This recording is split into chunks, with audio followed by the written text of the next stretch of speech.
and let's get started. So hello everyone, and thank you for joining me for the first webinar in the Wikipedia as Outreach and Activism for Canadian History webinar series. In this series, speakers will demonstrate why and how Wikipedia is used as a method of outreach and activism, and why Canadian history on Wikipedia needs our attention. My name is Jessica Knapp, and I am the Online Engagement Coordinator for Canada's History Society. This webinar series is a collaboration between Canada's History Society and the Shingwauk Residential Schools Centre. Joining me as co-host for today's webinar on behalf of the Shingwauk Residential Schools Centre is Krista McCracken. Krista is a public history professional currently working as an archive supervisor at Algoma University's Arthur A. Wishart Library and Shingwauk Residential Schools Centre. Krista lives and works on Robinson Huron Treaty Territory and battling in the traditional territory of the Anishinaabe and Métis people. Krista's research interests include community archives, residential schools, and educational outreach. She is a co-editor of the popular Canadian history website, activehistory.ca. When she's not working, she can be found drinking tea, watching Doctor Who, and editing Wikipedia. Welcome, Krista. Great. Thank you, Jessica. I'm very happy to be here today and happy that the Shingwauk Residential School Centre is able to be a co-host of this series. So the Shingwauk Residential School Centre is a grassroots, community-based archive managed by Algoma University and the Children of Shingwauk Alumni Association, which is a residential school survivor group. The centre is dedicated to preserving the history of the Shingwauk Residential School, as well as telling history from the survivor and intergenerational perspective. Canada's History Society is dedicated to promoting greater popular interest in Canadian history, principally through our publishing, education, and recognition programs.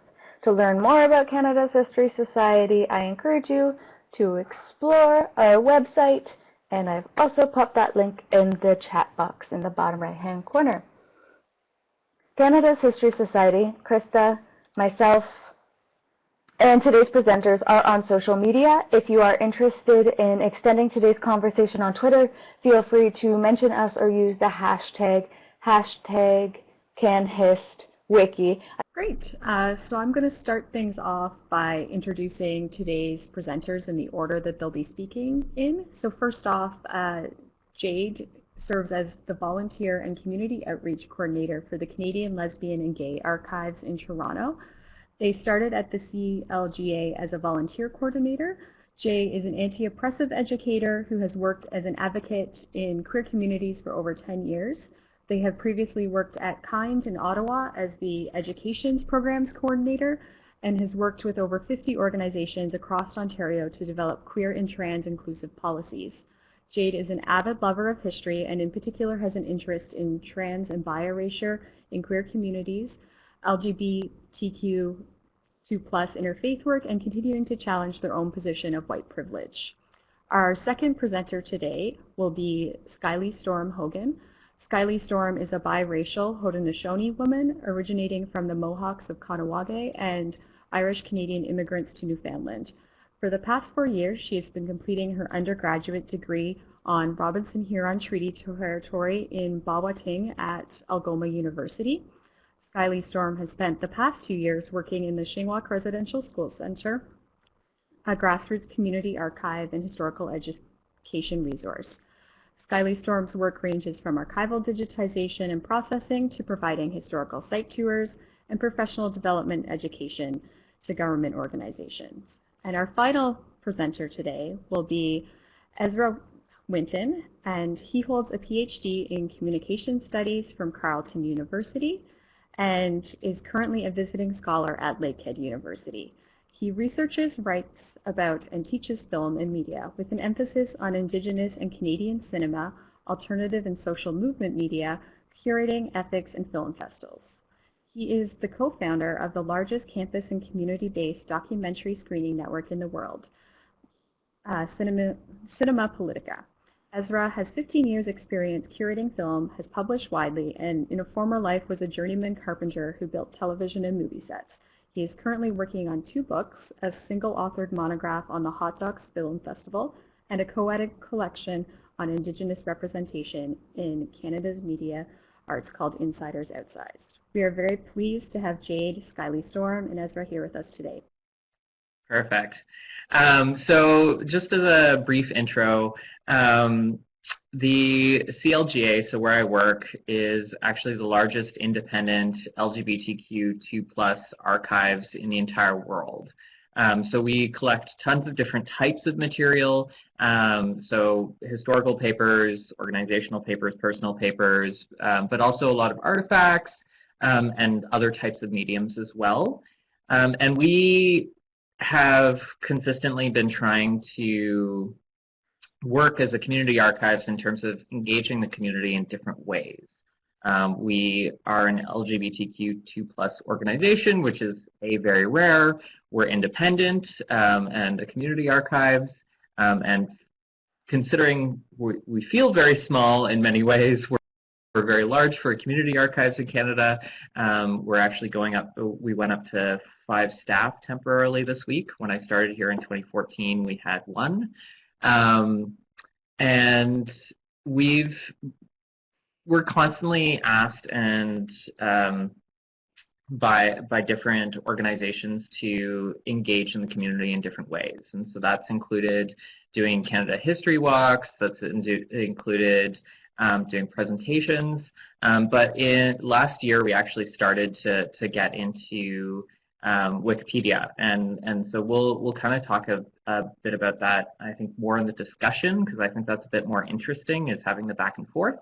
But Wikipedia is still new for us, and we really try to complicate the fact that Wikipedia is not a medium that is very queer friendly by nature, but we'll talk a bit about what that looks like.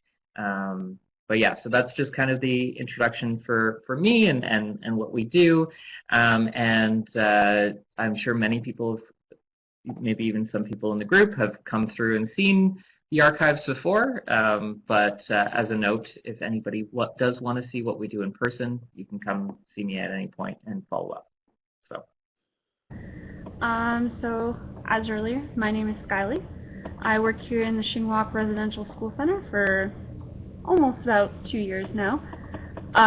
So last year we were looking at Wikipedia pages, Krista and Krista kind of brought to my attention something that I myself as a younger person had never really thought about before, and that was that there were not a lot of women on Wikipedia, which begged the question of what about Indigenous women pages? Are those being made? And we found out that there aren't a lot of them, because I was looking for a lot of people in my life that I knew of as, I guess, Indigenous celebrities, if you will, who are to me a big deal. But when looking them up or trying to do a project of some type or show a friend this individual, I didn't have a central place like Wikipedia to go to get that information. So in talking to Krista last year, we had hosted an event called Let's Rewrite Wikipedia. So this was basically about including our nation's strong Indigenous women narratives. So we had a group of folks from the community, the university community, as well as the wider First Nation community, come on out and learn how to edit and rewrite Wikipedia. So we had probably about 15 to 20 folks in the room with us, and we could provide laptops, refreshments, things like that, as well as there's a few of us who were experienced in editing that could help folks out who had never done that before. So here's some of the pages that I worked on last year during that time. The first one I worked on was Mary 2 Acts Early. She's actually from my First Nation, Ganawage. She didn't have a Wikipedia page, and for me that this as a law student was a big deal, because a lot of the work that she did came to bringing the passing of Bill C-31, the Gender Equity Act under the Indian Act, and her page wasn't even on there. So that was something that we created. Rosanna Deerchild was a big one for me. I listened to her podcast Unreserved on CBC weekly, and you know, for us who are off-reserve or in urban Indigenous folks, she's a big deal. So she's done a lot of different things, and I put that page up as well. And then we had also put up a page for Gonis Manuel, who is an activist and a birth keeper. This one is actually the one I kind of want to talk about because I had actually had a lot of trouble from the editor community for this one. Just because Gonis Manuel, she's very well known in the Ontario sphere and in the British Columbia sphere of Indigenous rights and activism. Her documentary, Freedom Babies, was something that was well known to me and in my circles of people who are doulas and birth keepers. But I was actually having a male Wikipedia editor keep flagging this page and challenging me and writing me letters basically saying that this person was not wiki-worthy. Yet we have pages for everything else under the sun. So for me, this was clearly just a prejudicial issue. So I had to work with Krista to try to get this page kept up. And fortunately, it is still there today. I checked. But some of the key reasons that we were looking at doing this, I know we're getting into that in the discussion later, so I can kind of talk about that afterwards. But supporting Indigenous editors at events is very important. Just because knowledge of formatting and editing rules should be readily available. Because I know a lot of my friends from the First Nation sphere who don't have a lot of experience with coding, editing, writing in general are very intimidated by Wikipedia. They're not really sure how to use it. And reading the instructions online can be a little inaccessible for some folks. So also providing access to computers was very important because not everybody had the monetary privilege in order to have those things. We also had the idea to host the event here at the university because it is on a major bus route. It is somewhere that is accessible for a lot of folks who don't drive. And we're also hosting the event in a culturally safe space. Algoma University is a cross-cultural education institution, and a lot of our classroom focus is also bringing the Anishinaabe cultural aspect into the classroom. Something other I wanted to talk on is being allies after the event. This is especially important for those of us in our marginalized communities. So if pages are being flagged for Indigenous folks, for queer folks, you know, support your editors and teach them how to fix their pages to Wikipedia standards or help them with violent editors. Let them know that you can report those people. That is a thing that you can do. Continue to engage with the community and asking who they want to see on Wikipedia. So, you know, if you yourself aren't an Indigenous person, but you want to try to help improve Indigenous visibility, I saw this on the chat earlier, you know, go to communities and say, you know, like, who do you want to see on Wikipedia? Do you have any notable people from your First Nation that you would like to see memorialized on this site? So, and also constantly offering support and or tips to try to make the experience a little bit easier for them. So yeah, that's what I've got for now, and I'll come back with the roundtable afterwards to talk a bit about the key reasons why we were looking at doing that event. Hello everyone, thank you so much for inviting me to participate in this webinar, and hello to my co-presenters Jade and Skylee. So I, as by way of, I guess, my introduction in terms of project, because my Wikithon that I staged with my class was a in-class Wikithon and not really connected to a project, I thought I would just quickly introduce a project that I've really been working on for a long time, which is Cinema Politica, which was founded in 2003 with Svetla Turnin.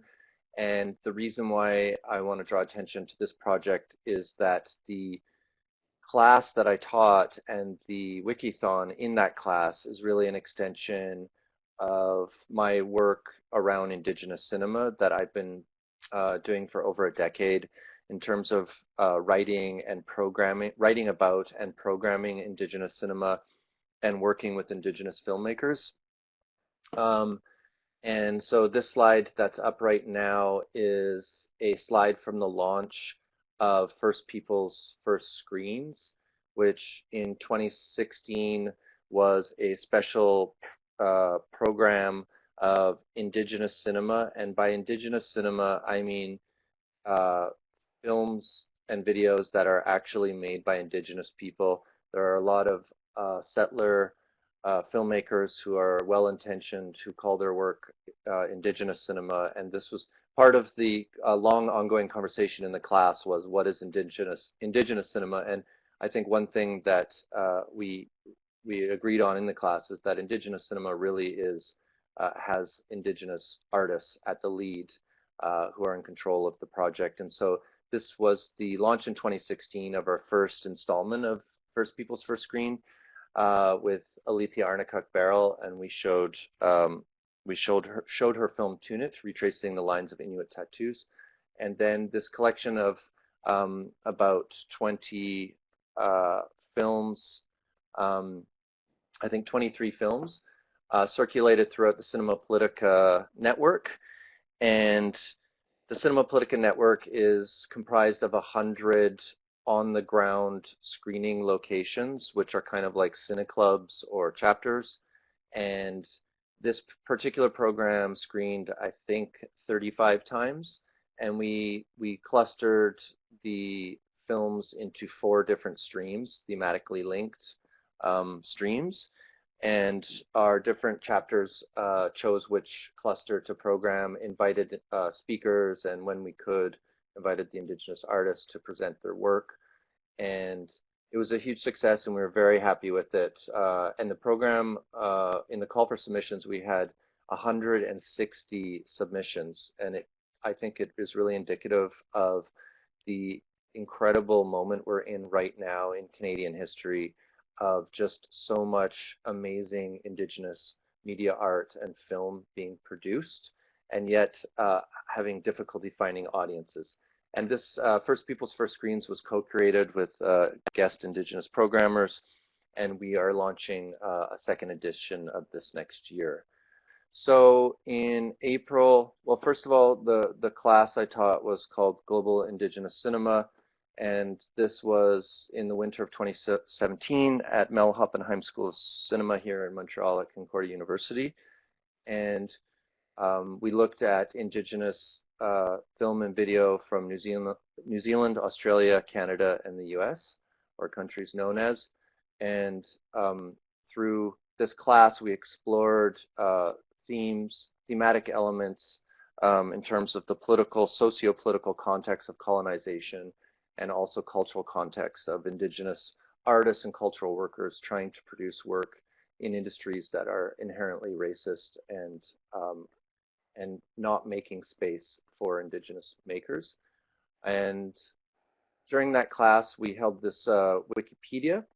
So this was the Wikipedia Meetup Indigenous Storytellers Wikithon, and I'll get more into it in the discussion. As Jade mentioned, that's one of the questions is why we did it, and I'd like to highlight a big challenge that came up, or a big discussion that came up during this Wikithon. But we held it in conjunction with First Nations and Indigenous Studies at UBC, and so there was students and teachers there as well participating, as well as people participating in the Wikipedia community. So you can see all the 34 participants here, and only 11 of those are my students because it was a small seminar class. And so you can see the list of articles in need of creation, and the blue ones are ones that have been created, and the red ones still need to be created. Articles to be translated, so I had students who translated the Alanisa Bomswin page into Farsi, Russian, and Spanish, for instance. And then there's articles in draft that still need to be completed, and you can see Dana Skylee here still doesn't have a completed page, which is crazy. And articles in need of expansion, and then here are the articles that were created from scratch by my class and the other class. And I think looking at this list just really indicates the lack of presence of some really established and important and amazing Indigenous artists and filmmakers that weren't on Wikipedia and continue to be invisibilized by the platform. Okay, so, and this is the First People's First Screens. If people want to learn more about it on the Cinema Politica page, you can see all the films here that circulated as part of that program. They're all there, and then all the screenings that took place are here as well. And I think that's it for me for now, and I can talk more about the actual Wikithon when we're in the discussion roundtable part. Wonderful. So thank you, all three of you, for sharing your perspectives. And so as we've kind of been alluding to, we do have a couple prepared questions for the roundtable section, but I would invite folks to also, if you have questions from the audience, feel free to type them into the chat box at this time, and we'll get to them once we're done the prepared questions. Just so, to start off, a question for all three presenters. So why did you decide to become involved in editing Wikipedia in the first place? I'm fine if you guys just want to jump in as you feel fit.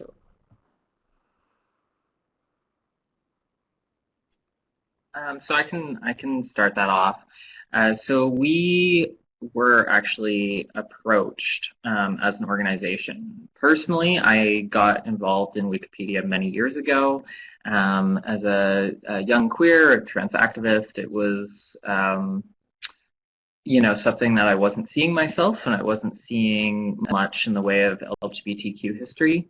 And so in a personal basis, I actually started just to add things, major events, especially the Canadian history events, were very much lacking. I mean, just some of the basic issues, like there was even very little on the bathhouse raids, which is one of the best known events out there. But in terms of the CLGA ourselves, we're actually approached by the AGO.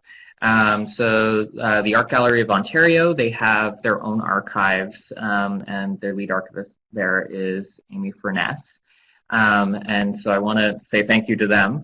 So they started doing these Wikipedia Wednesday seminars about once a month, sometimes once a quarter, partially with art and feminism, which was out of New York originally, and moved up to here in Toronto, and they started doing them at the AGO. And the AGO started to say, well, including more women is important, but we also need to be a bit more intersectional in terms of addressing other issues. And so last year, and you can see the Facebook events there, we did this Wikipedia Wednesday focusing on LGBTQ artists. So we brought a bunch of volunteers. We actually held it at the AGO because they have an accessible space, while as we do not. And we focused on artists, LGBTQ artists who have made significant impacts in Canada, and some of the really basic ones weren't there. And so that was kind of our first foray into it, was with the help of the AGO archives, and they already had a training structure. It also meant that there was already a bunch of editors who could help train new people, including ones who weren't part of our community and who weren't LGBTQ 2+, but had experience with Wikipedia and were willing to provide that to community members to do that type of research and work. And so that meetup, we have it on Wikipedia there, so you can go look it up if you're curious about some of the work that we did.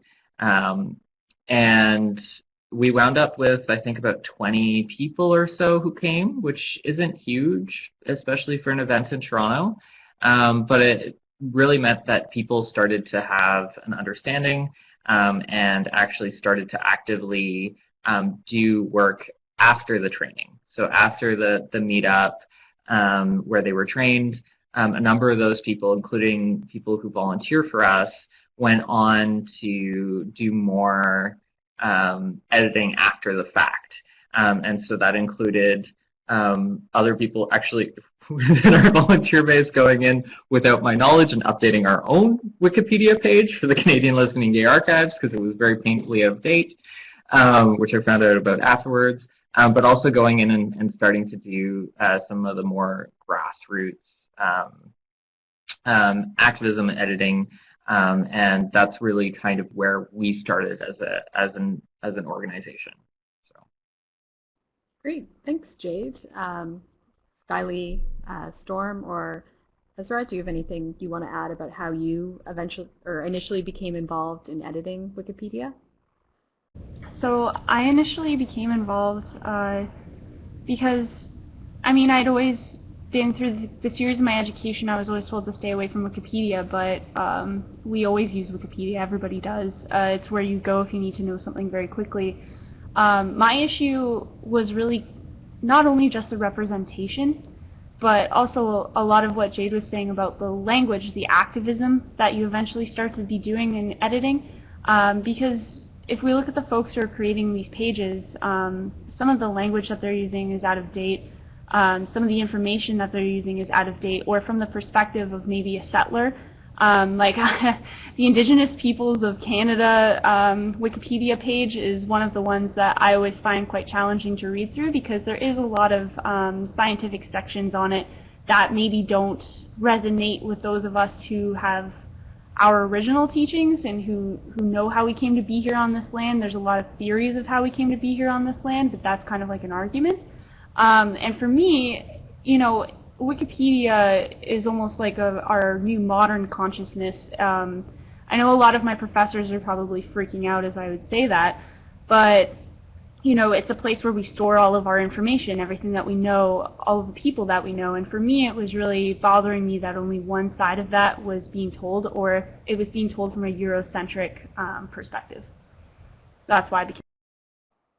Okay, so I'm going to echo Jade and Skylee and say that I got involved in doing the Wikithon for some of those same reasons, about the nature of the content on Wikipedia reflecting Eurocentric and often white settler perspectives that weren't actually actively engaging, for instance, with research that would provide links and quotes and perspectives of Indigenous people and communities on pages about those people and communities.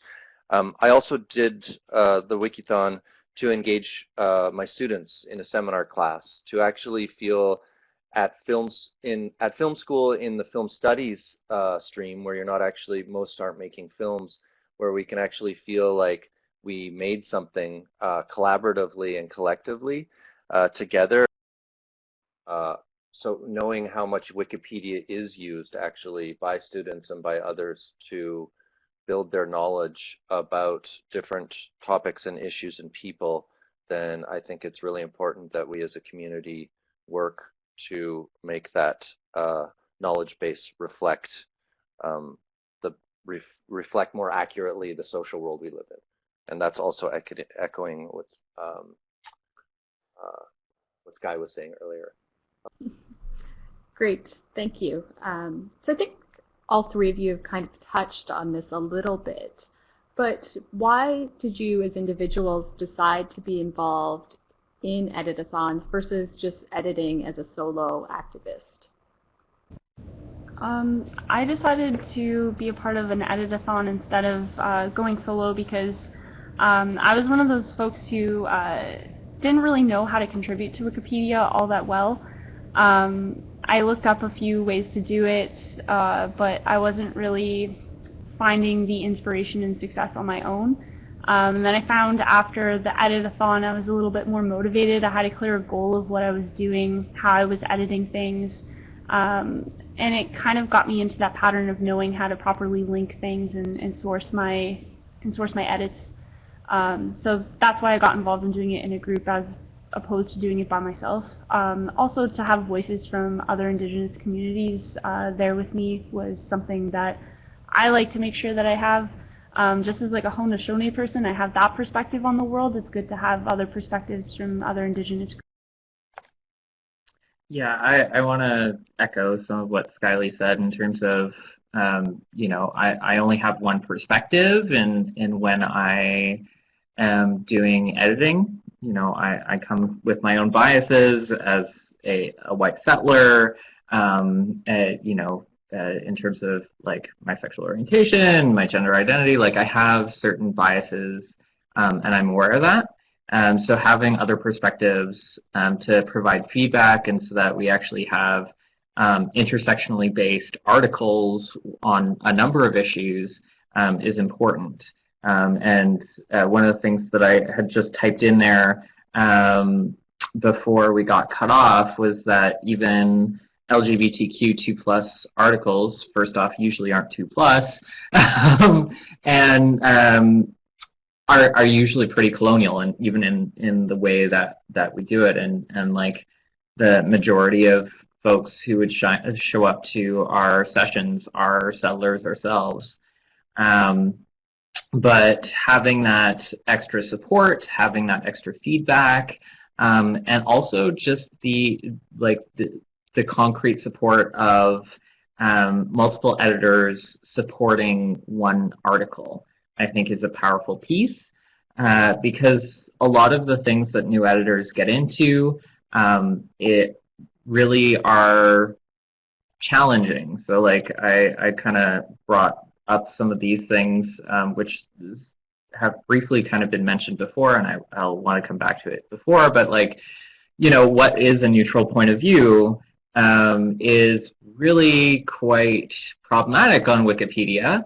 And so having other people who are able to back up and say, actually, no, this is a neutral point of view. It's just not a, you know, white, cis, straight, like settler male point of view, and that multiple people are coming to this and providing it support, I think is important.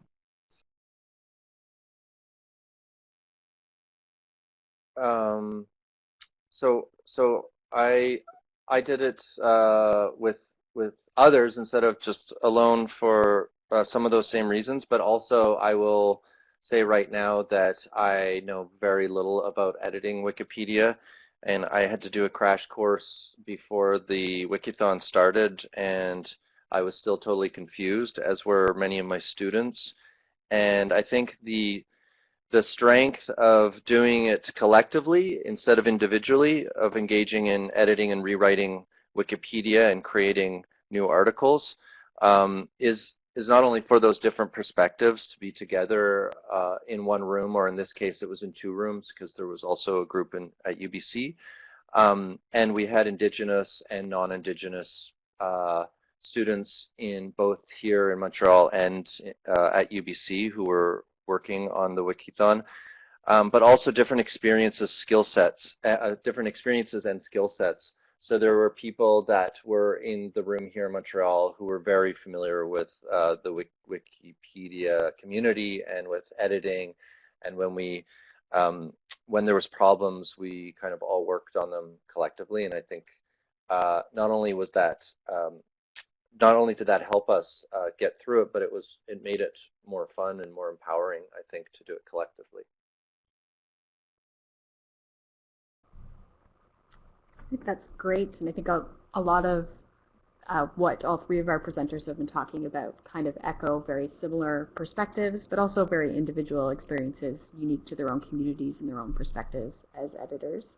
So just to kind of end part of the roundtable session, if anybody has any questions, feel free to enter them into the chat box. And if any of our presenters have anything to touch on that they didn't have an opportunity to talk about with our directed questions, feel free to add that information now.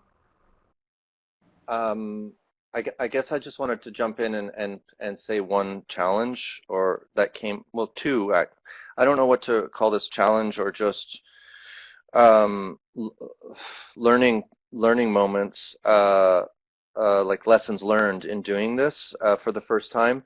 Was the first one is that and this I think is really illustrative of good intentioned allyship and settler initiatives trying to work on Indigenous projects or with Indigenous communities. And that is, you know, when someone told me they had done a Wikithon, and then I thought, well, we should do one for the class, I didn't consult any of the many Indigenous filmmakers and artists I know and say, do you think this is a good idea? I just assumed it was a good idea. And I think that is replicating a colonial settler model that I didn't check myself on.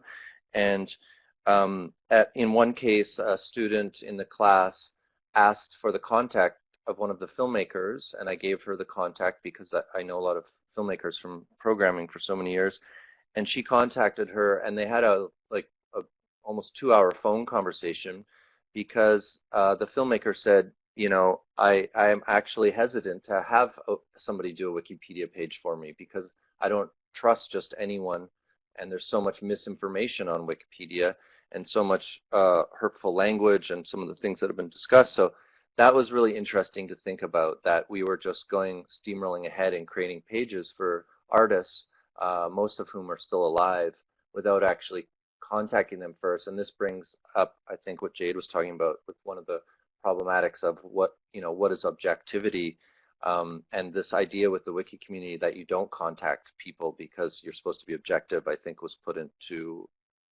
made problematic. And then also a Mi'kmaq student in my class, he also said, you know, well, I'm not just going to make a Wikipedia page for the sake of making a Wikipedia page. I'm going to go to my community and find out what my community actually needs. And so I thought that was also interesting. So those were kind of, I don't know, 2 lessons that I took from the project, or 3.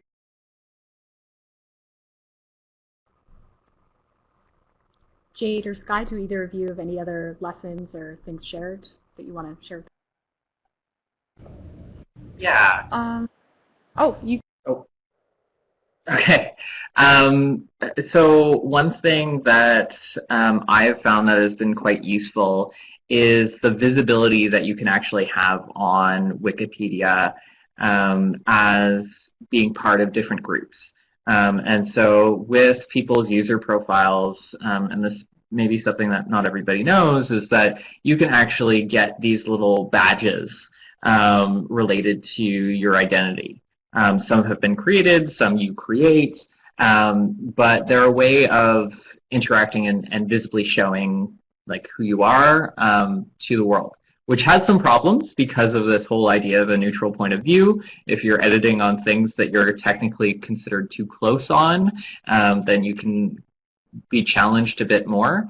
But one of the reasons why I like to bring this up in terms of the LGBT Wikipedians, and you'll notice the subcategories under there.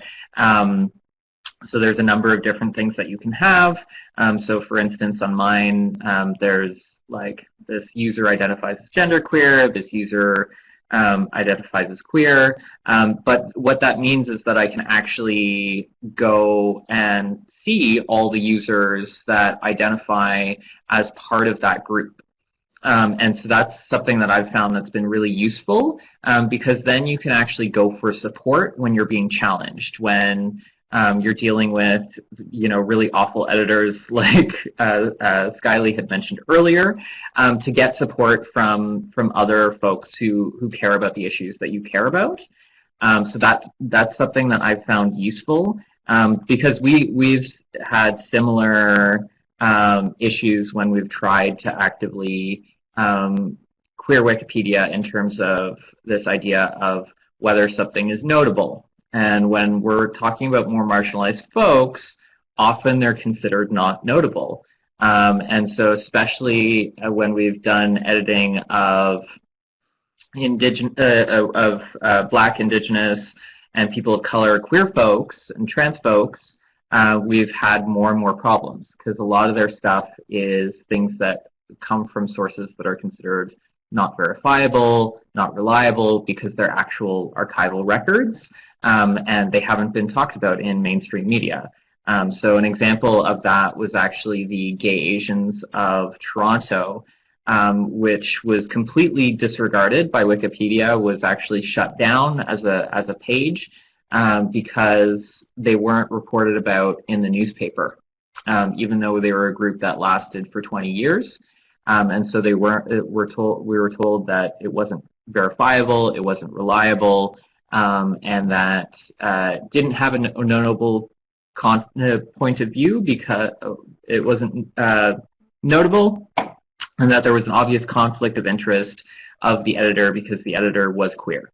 And so we've had some of those issues as well.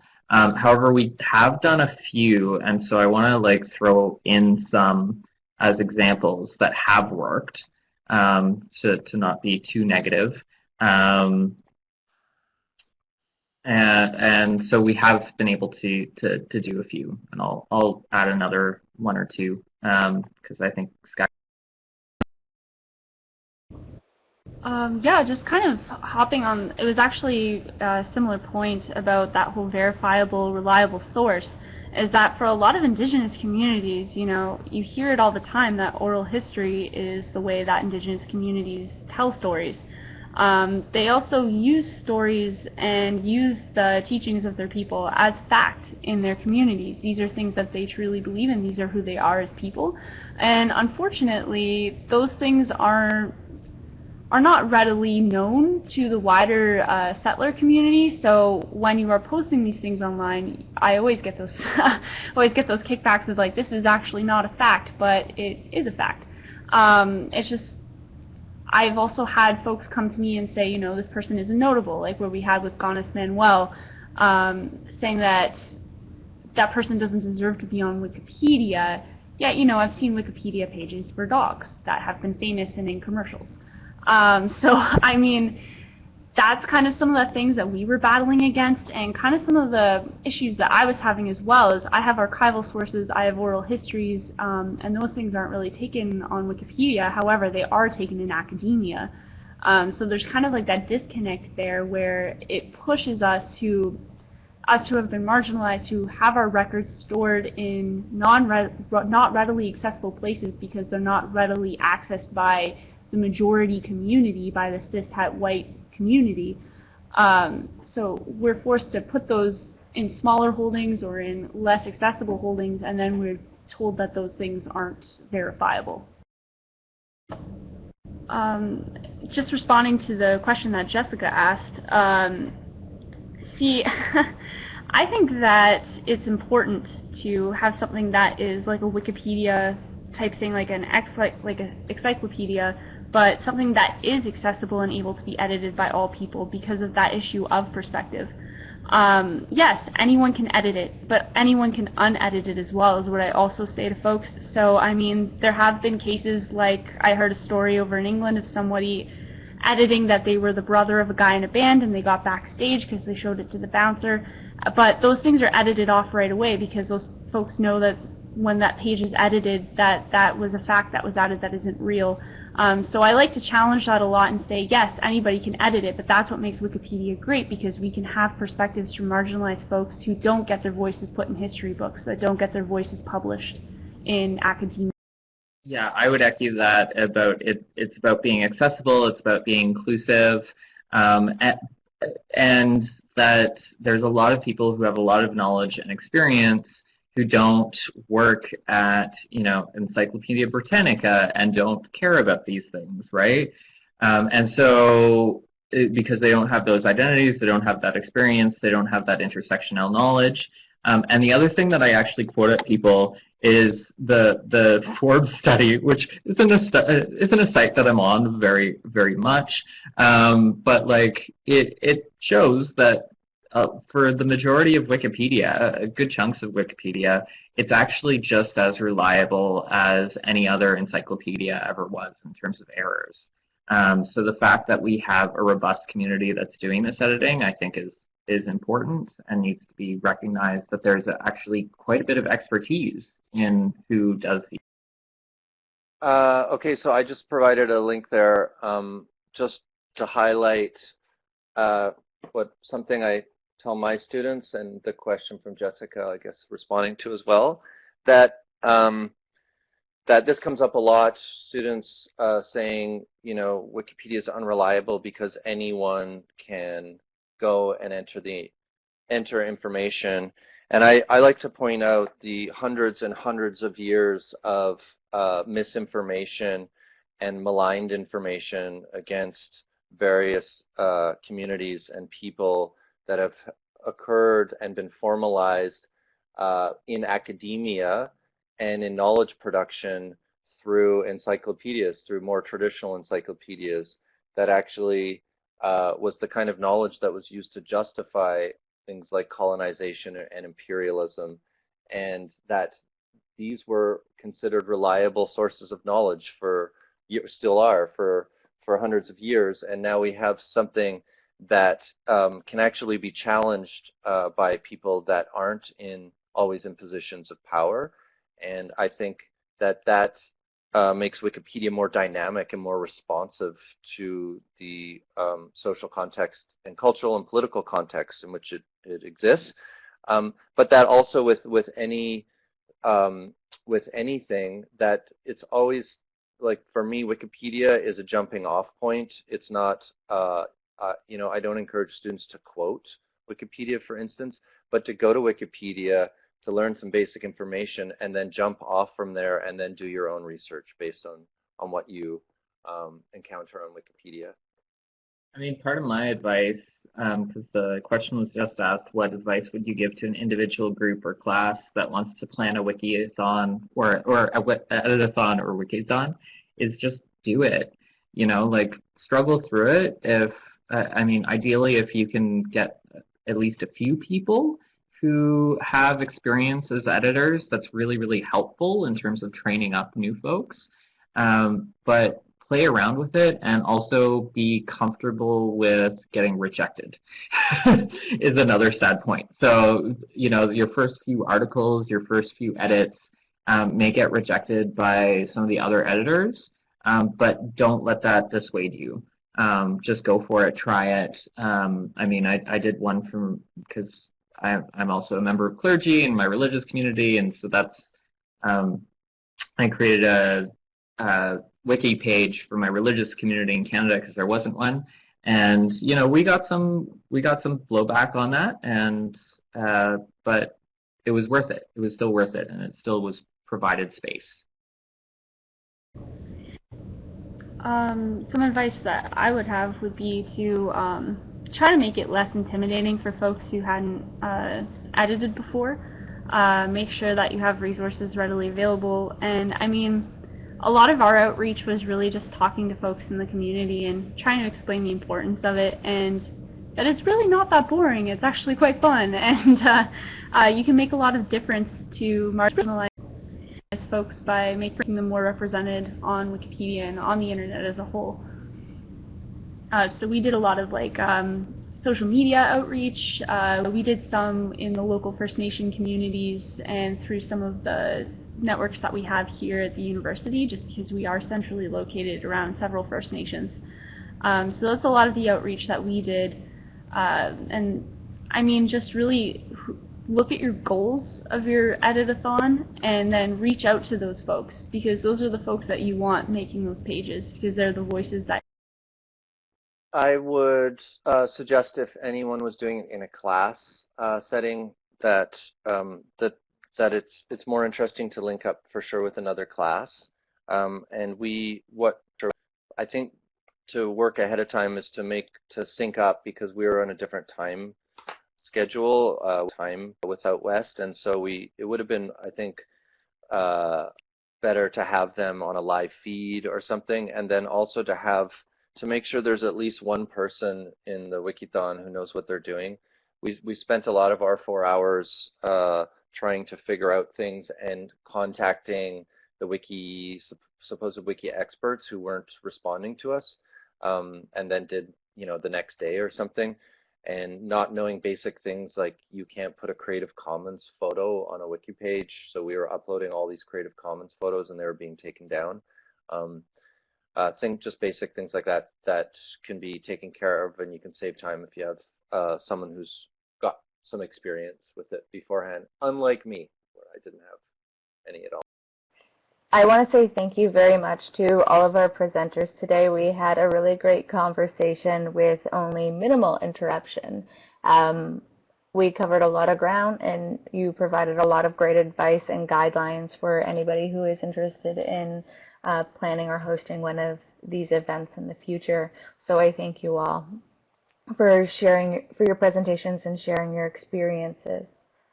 I know I've learned a lot today. Thank you, Krista, for joining me as co-host today, and thank you to everyone who viewed and participated in this first webinar of the Wikipedia as Outreach and Activism for Canadian History webinar series.